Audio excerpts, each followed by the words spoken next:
Hello friends, welcome to our YouTube channel. अगर आपने अभी तक चैनल को सब्सक्राइब नहीं किया है तो उसे सब्सक्राइब कर लें और बेल आइकन प्रेस कर दें ताकि आपको हमारे वीडियोस की अपडेट मिलती रहे। तो चलिए शुरू करते हैं इसी के साथ आज का अपना वीडियो। तो हमारा वीडियो जीएस टेस्ट पेपर 143 और आज का हमारा पहला क्वेश्चन है, कंसीडर द फॉलोइंग स्टेटमेंट। पहला है, Warren Hastings was the first Governor General who established a regular police force in India on a British pattern। यानी वॉरेन हेस्टिंग पहले गवर्नर जनरल थे जो उन्होंने एक रेगुलर पुलिस फोर्स की स्थापना की थी और वो ब्रिटिश पैटर्न पे बेस्ड था। सेकंड है, अ supreme court was established eight Calcutta bye regulating act 1773। यानी एक सुप्रीम कोर्ट की स्थापना हुई थी कलकत्ता में 1773 में रेगुलेटिंग एक्ट के अंदर। थर्ड है, the Indian penal code came into effect in the year 1860। यानी आईपीसी जो धाराएं आजकल हम इस्तेमाल करती है हमारी इंडियन पुलिस, तो वो हमारी 1860 में सबसे पहली बार इफेक्ट में आई थी। तो आपको बताना इनमें से कौन सा स्टेटमेंट सही है। तो उसका सही आंसर है बी, 2 और 3 ओनली। पहला वाला गलत है, ये वॉरेन हेस्टिंग नहीं बल्कि लॉर्ड कर्जन ने ऐसा किया था। तो चलिए बढ़ते हैं एक साथ अपना अगले क्वेश्चन की तरफ। Question number 2, By a regulation in 1793, the district collector was deprived of his judicial power and made the collecting agent only. What was the reason for such regulation?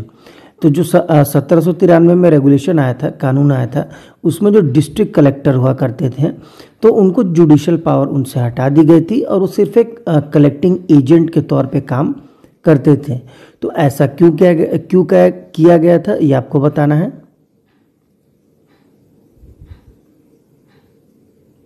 तो इसका सही आंसर है C, Lord Cornwallis was alarmed at the extension of power concentrated in the district collector and felt that such absolute power was undesirable in a one person. तो जो Lord Cornwallis थे उनको ऐसा लगा कि एक ही बार किसी एक व्यक्ति के हाथ में इतना ज़्यादा पावर देना बहुत ही बेवकूफ़ी भरा काम है, क्योंकि हो सकता है कि वो उसका मिसयूज़ यानी हो सकता है गलत इस्तेमाल कर सकता है, इसलिए ये ऐसा किया गया था। तो चलिए बढ़ते हैं एक साथ अपना अगले क्वेश्चन की तरफ। Question number 3, consider the following statement about the charter act of 1813। 1813 का जो चार्टर एक्ट आया था उसके संदर्भ में 3 स्टेटमेंट है, आपको बताना है कौन सा सही है। पहला है, it ended the trade monopoly of the east India company in India except for a trade in T and a trade with China. यानी जो ट्रेड मोनोपोली थी ईस्ट इंडिया कंपनी की इंडिया के साथ उसको उसने ख़त्म किया था। सिर्फ टी यानी कि चाय और जो चाइना के साथ ट्रेड चल रहा था सिर्फ यही दोनों की मोनोपोली अलाउ की गई थी, बाकी सबकी मोनोपोली ख़त्म कर दी गई थी। सेकंड है, it asserted the sovereignty of the British crown over the Indian territory held by the company. यानी कि इसी 1813 एक्ट में जो सोवरेनिटी थी वो ब्रिटिश क्राउन के हाथ में चली गई थी इंडियन टेरिटरीज की, जो कि कंपनी के पास हुआ करती थी।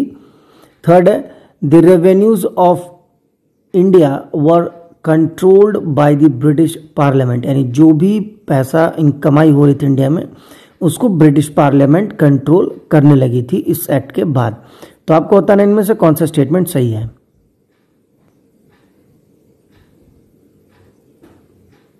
तो इसका सही आंसर है ए, 1 और 2 ओनली। थर्ड वाला गलत है। 1853 से रेवेन्यू ऑफ इंडिया को ब्रिटिश पार्लियामेंट द्वारा कंट्रोल किया जाने लगा। और जो पहला ट्रेड मोनोपोली ऐसा इसलिए किया गया था क्योंकि जैसा आप सबको याद होगा, वर्ल्ड हिस्ट्री में पढ़ा हो तो बैटल ऑफ वाटरलू हुआ था एक, जिसमें जब उससे पहले बैटल ऑफ वाटरलू से पहले चूंकि 1815 में हुआ था, तो जो नेपोलियन बोनापार्ट था उसने कहा था कि ब्रिटिश से कोई डील नहीं करेगा, तो इसीलिए बाकी कंपनी लॉस में जाने लगी। तो ब्रिटिश पार्लियामेंट ने ये कदम उठाया और एक चार्टर एक्ट बनाया जिसमें जो ईस्ट इंडिया कंपनी की मोनोपोली की थी, यानी कि सिर्फ और सिर्फ ईस्ट इंडिया कंपनी इंडिया में डील करेगा, तो उसको इसने ख़त्म किया। सिर्फ और सिर्फ चाय पत्ती और जो चाइना के साथ ट्रेड चल रहा था उसी को अलाउ किया था। तो चलिए बढ़ते हैं एक साथ अपना अगले क्वेश्चन की तरफ। Question number 4, Which of the following led to the introduction of English education in India? यानी क्या ऐसा रीज़न था जिसके मतलब इनमें से कौन सा ऐसा एक्ट है जिसके मदद से इंडिया में इंग्लिश एजुकेशन आया था।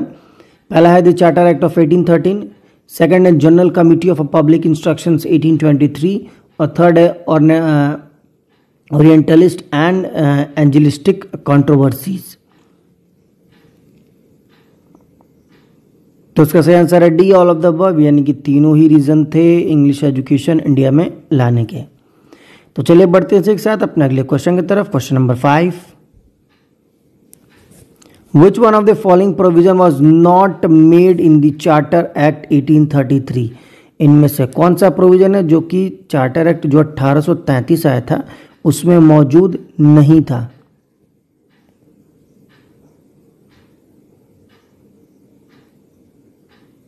तो इसका सही आंसर है D, an Indian was to be appointed as a law member in the governor general council, यानी कोई एक भारतीय जो कि गवर्नर जनरल काउंसिल में लॉ मेंबर के तौर पे, तो ये 1833 के एक्ट में नहीं आया था। तो चलिए बढ़ते हैं एक साथ अपने अगले क्वेश्चन की तरफ। Question number 6, consider the following statement. दो स्टेटमेंट है। पहला है the charter act of 1853 abolished EIC's monopoly of Indian trade, यानी जो 1853 में चार्टर एक्ट आया था उसने EIC की मोनोपोली खत्म कर दी गई थी इंडिया के साथ। सेकंड है under the government of India act 1858 the British parliament abolished the EIC all together and undertook the responsibility of ruling India directly, यानी जो 1858 का जो गवर्नमेंट ऑफ इंडिया एक्ट आया था उसमें जो EIC का कंट्रोल था इंडिया के ऊपर उसको ख़त्म करके और टोटली ब्रिटिश पार्लियामेंट के हाथ में पूरी रिस्पॉन्सिबिलिटी इंडिया को चलाने की चली गई थी। तो आपको बताना इनमें से कौन सा स्टेटमेंट सही है।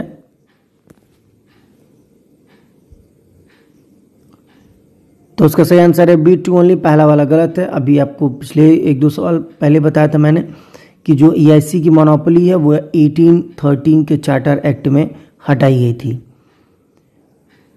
तो चलिए इसी के साथ बढ़ते हैं अपने अगले क्वेश्चन की तरफ। क्वेश्चन नंबर 7,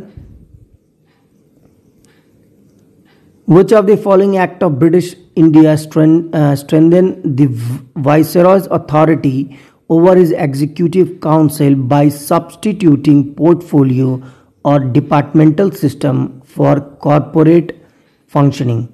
तो आपको बताना है कौन सा ब्रिटिश इंडिया एक्ट आया था जो कि वायसरॉय की अथॉरिटी को काफ़ी मजबूत कर रहा था और जो एग्जीक्यूटिव काउंसिल थी उसको सब्स्टिट्यूट करके पोर्टफोलियो या डिपार्टमेंटल सिस्टम की शुरुआत की गई थी। तो उसका सही आंसर है ए, इंडियन काउंसिल एक्ट 1861। तो चलिए बढ़ते हैं एक साथ अपने अगले क्वेश्चन की तरफ। Question number 8, the government of India act 1919 principle of election in India introduced clearly defined. तो जो गवर्नमेंट ऑफ इंडिया एक्ट आया था 1919 तो उसमें एक प्रिंसिपल ऑफ इलेक्शन भी आया था। तो क्या डिफाइन करता है, क्या बताता है, आपको बताना है।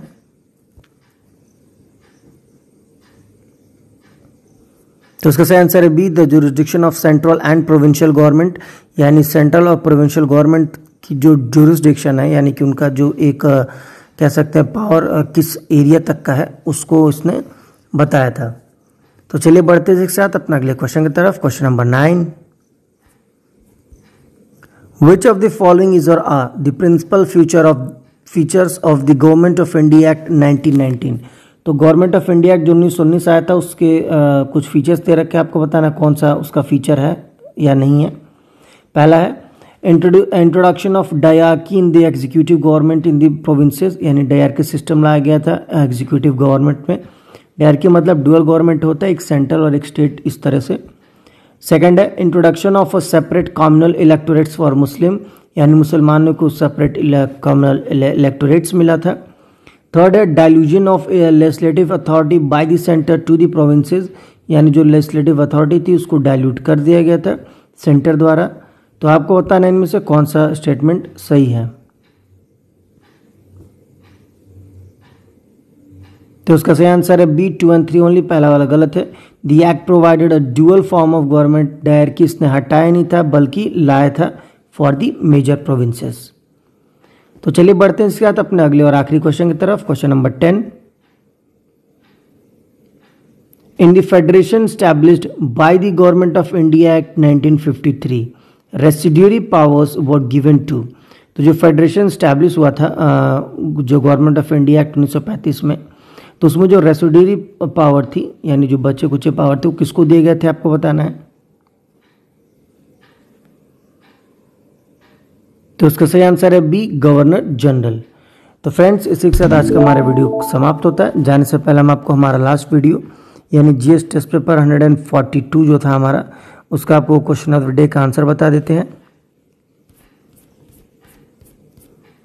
तो हमारा क्वेश्चन ऑफ द डे था which of the following best explains net national disposable income, कौन सा इसमें सबसे अच्छा नेट नेशनल डिस्पोजेबल इनकम को एक्सप्लेन करता है आपको बताना था।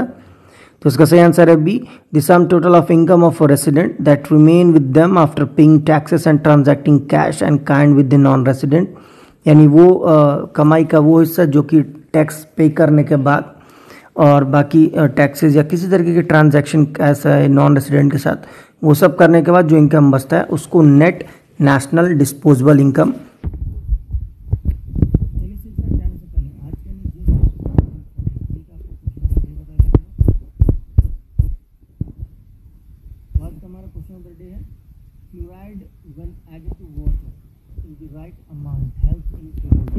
तो अगर हम फ्लोराइड को पानी में एक सही मात्रा में अगर ऐड करते हैं, लाते हैं, तो उससे क्या किस चीज़ से हम बच सकते हैं आपको बताना है।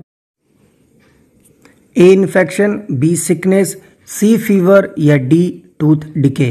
तो फ्रेंड्स इसी के साथ आज का हमारा वीडियो समाप्त होता है। जाने से पहले अगर आपको हमारा वीडियो अच्छा लगा हो तो इसे लाइक करें, शेयर करें और हमारे चैनल को जरूर सब्सक्राइब करें।